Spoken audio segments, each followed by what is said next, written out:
వదినా పండుగడు ఏడుస్తున్నాడు. ఇదిగో ఫోన్ ఇస్తాను, ఒకసారి మాట్లాడు. అమ్మ హాస్పిటల్కి వచ్చిందన్న. కరోనా బుచ్చోని చంపేసి నాన్నని తీసుకొని ఇంటికి వచ్చేస్తుంది. ఓకేనా?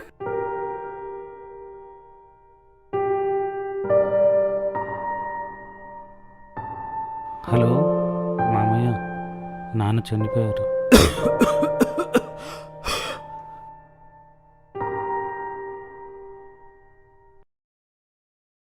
గవర్నమెంట్ హాస్పిటల్ షిఫ్ట్ చేయాలమ్మా. ఇక్కడ ఖర్చు మీరు భరించాలి. మాట్లాడారా?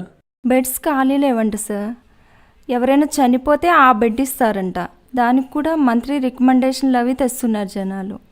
మీ ఆయన పరిస్థితి ఏం బాగాలేదమ్మా. ఇంకో 4-5 డేస్ అయినా వెంటిలేటర్ పైన ఉంచాలి. బయట 4,500 సిలిండర్ 40,000కి, 3,000 ఇంజక్షన్ని 30,000కి బ్లాక్లో అమ్ముతున్నారు. ఈడియట్స్.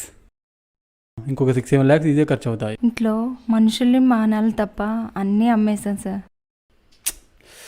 ప్రైవేట్ హాస్పిటల్ అమ్మా ఇది. మేము కూడా ఏం చేయలేకపోతున్నాం. హలో